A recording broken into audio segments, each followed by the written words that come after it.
Bienvenue dans les enquêtes du Nouveau Détective. Le Nouveau Détective, premier magazine d'enquête sur les grands faits divers, et Engel présente un ado de 13 ans tué sur le Vieux-Port.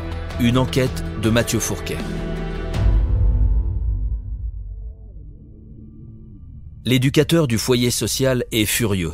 Il sermonne Shafika, la tante du petit Wissa. Écoutez, s'il revient sonner chez vous, ne lui ouvrez pas. Vous n'avez pas de droit de visite. Vous comprenez ? Shafika sent la moutarde lui monter au nez.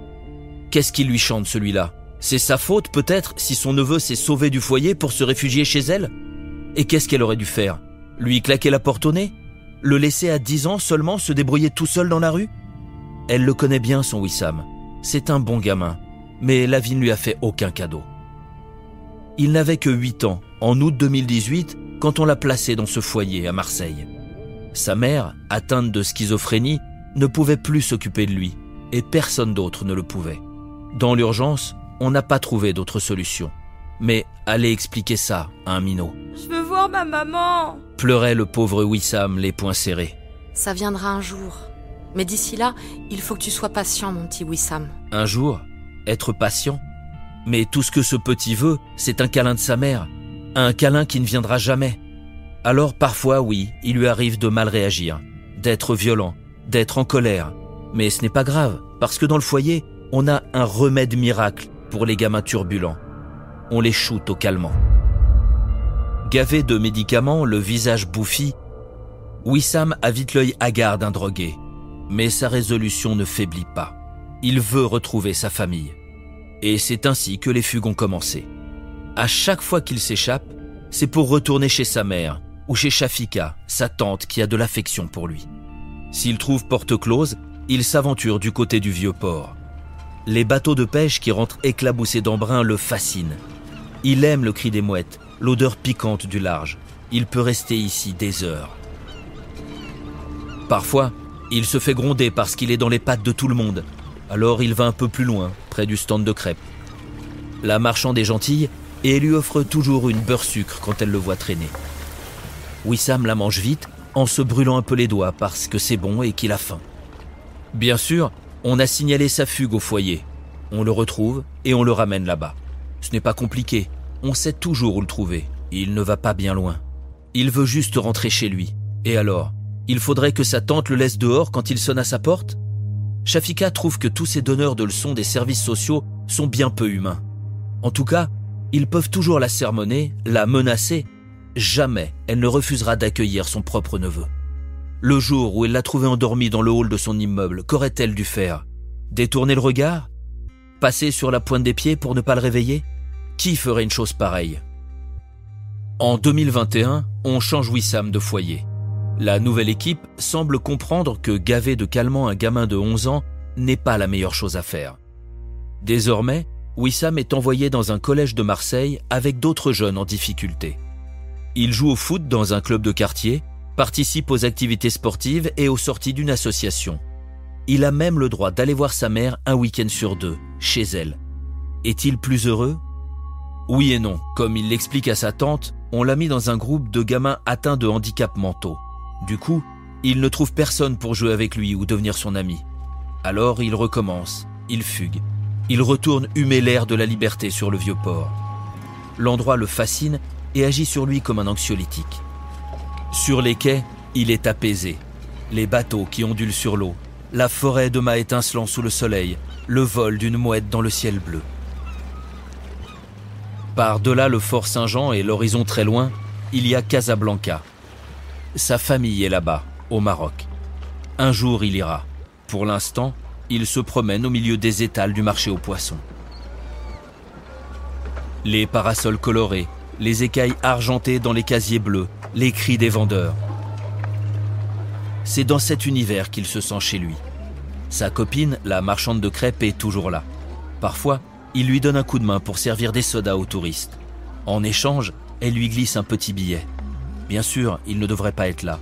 La rue n'est pas un endroit pour un gosse de 11 ans. Mais il ne fait rien de mal, finit toujours par rentrer au foyer et ne manque jamais l'école. Et ça, c'est un bon signe. À quel moment les choses ont-elles basculé ? Difficile à dire. Crise de l'adolescence, besoin de s'affirmer, d'appartenir à un groupe. À 13 ans, Wissam se lie à une bande avec laquelle il traîne sur le Vieux-Port. Des gamins désœuvrés prêts à sauter sur le premier mauvais coup à faire. C'est ainsi qu'il se trouve embarqué dans les émeutes urbaines du printemps 2023. Sa tante Shafika, médusée, le découvre à l'œuvre dans une vidéo TikTok. Elle n'a pas le temps d'essayer de lui parler, de le remettre dans le droit chemin, qu'il s'est déjà fait des ennemis. Une histoire d'une banalité affligeante. Fin juin, un ami de Wissam se fait voler sa sacoche par un membre d'une bande rivale. Il monte une expédition punitive. Mais mal préparée, elle tourne à l'humiliation. Non seulement les adversaires ont eu le dessus, mais en plus, Wissam s'est fait arracher sa paire de baskets. À partir de là, les hostilités vont dégénérer. Au cours d'une bagarre, Wissam frappe un ennemi avec une barre de fer. Ce dernier, qui a à peine 16 ans, se prénomme Bachir et est déjà connu des services de police pour des histoires de violence. Dès lors, il n'a plus qu'une obsession, se venger. Dans la nuit du 11 au 12 juillet, aux alentours de minuit, Wissam traîne près du stand de crêpes sur le Vieux-Port quand des gars de la bande à Bachir l'apostrophe. Il lui demande de le suivre pour discuter. Wissam accepte, puis flairant qu'il s'agit probablement d'un guet-apens, il fait demi-tour. Trop tard. Bachir, reconnaissable à ses cheveux bouclés, vient de jaillir de l'ombre. Un couteau à la main, il se jette sur Wissam et le poignarde dans le dos. Le malheureux essaye de s'enfuir, mais il se trouve bloqué par des vélos. Il chute. Bachir le rattrape et lui plante sa lame dans le corps à plusieurs reprises, puis détale. Plusieurs témoins horrifiés assistent au crime, dont un agent de sécurité chargé de garder les stands du petit marché artisanal installé sur le port pour l'été.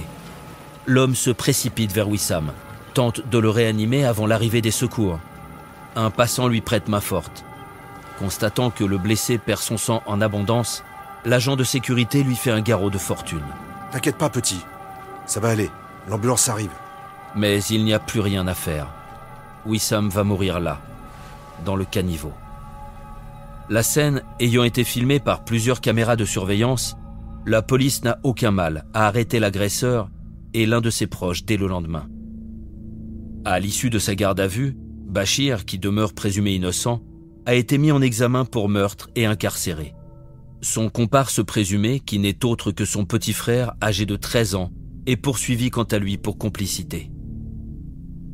Le corps de Wissam a depuis été transporté à Casablanca, où il repose auprès des membres de sa famille, qu'il n'a jamais connus. Sa tante Shafika, bouleversée, veut porter plainte contre le foyer qui, selon elle, n'a pas pris toutes les mesures pour protéger Wissam. Wissam, c'est sûr, n'était pas un ange, mais il ne méritait pas une fin si tragique. Pour ne rater aucun épisode, abonnez-vous à notre podcast sur votre plateforme d'écoute et retrouvez tous les mercredis nos enquêtes dans le magazine Le Nouveau Détective. Nos podcasts et nos enquêtes sont également disponibles sur lenouveaudétective.com. Si l'affaire n'a pas encore été jugée ou venait à passer en appel, nous rappelons que les protagonistes bénéficient toujours de la présomption d'innocence. Les noms et prénoms de certains personnages sont susceptibles d'avoir été modifiés.